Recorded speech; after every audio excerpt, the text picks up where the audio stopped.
नमस्कार. 2 दिवसात दिवाळीचा उत्सव, दिवाळीचा तेव्हार आपण सगळे साजरा करणार आहे. पण या 9 महिन्याचे 10 महिन्याचे पिरियडमध्ये आज शेतकऱ्यांची हाल, जे अनवॉन्टेड जे पाऊस आपल्या पूर्ण महाराष्ट्रामध्ये जे आला आणि त्यामुळे पिकांची 100% नुकसान झालं. मग ते फळाचं असो, फळाचे पीक असो की नॉर्मल ग्रेन्स जे आपण म्हणतो त्याचे पिकाचे जे नुकसान आहे ते 100% नुकसान जे अनवॉन्टेड पावसामुळे ते झालेलं आहे.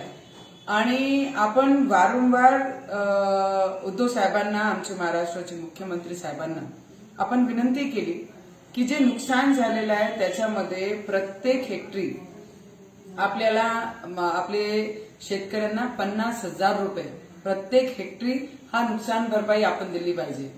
आणि फळ पिकं जे होते त्याच्यासाठी जे लागवण आहे शेतकऱ्यांचे ते 1,20,000 हेक्टरी प्रमाणे आपण त्यांची लागवण झालेली आहे. तर मिनिमम त्यांना 1,00,000 रुपये फळबागांची नुकसान भरपाई दिली पाहिजे होती. त्यांनी जाहीर केला की 10,000 रुपये हेक्टरी प्रत्येक शेतकऱ्यांना नॉर्मल जे नुकसान झालेलं आहे त्यांना भेटणार आहे. आणि जे फळ पिकं जे होतात त्याच्यासाठी त्यांनी घोषणा केली की 25,000 रुपये.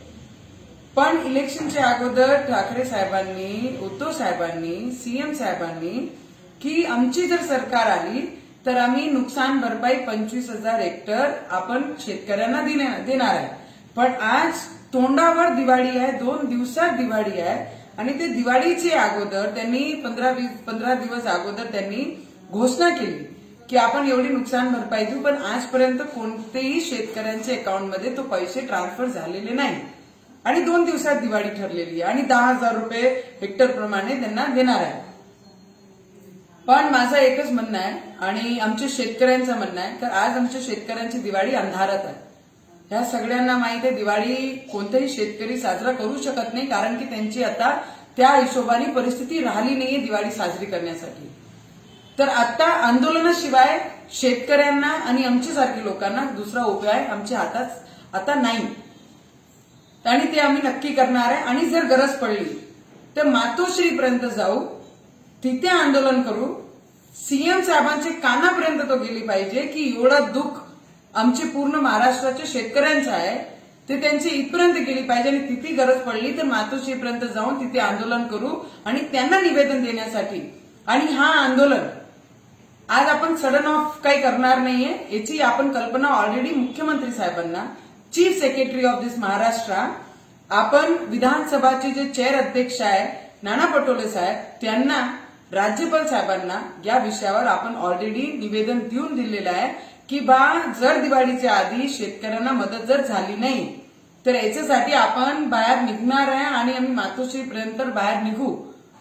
आणि दुसरी गोष्ट, गेल्या 10 महिन्यापासून आपला जे कोरोना काळ पूर्ण देशात चाललेला आहे त्याच्यामध्ये सगळे मजदूर वर्गापासून, मोठे लोकांपासून, कामगार, मजदूर वर्ग, घरात काम करणारे लोक, सगळे जे गोरगरीब लोक, सामान्य लोक आहेत, जर त्यांचे इलेक्ट्रिसिटी बिल आपण जर पाहिले तर काही अंशन बिल त्यांना या पूर्ण 9-10 महिन्यामध्ये कार्यकाळामध्ये त्यांना इलेक्ट्रिसिटी बिल लागलं नाही.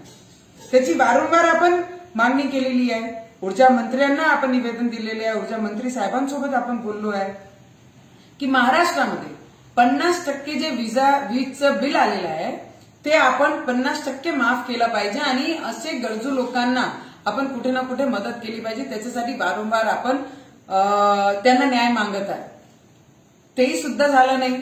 म्हणून यावेळी आपण दिवाळी ना साजरा करताना जे लोकांना खरी गरज आहे असे आमचे शेतकरी आणि जे वीज बिल जे अनशन लोकांना आलेलं आहे, कारण वेगळे वेगळे जिल्ह्यातून आपल्याला फोन येतात की एवढं बिल आला, तेवढं बिल आला, तर आपण त्याच्यासाठी लढण्यासाठी बाहेर निघालो आहे.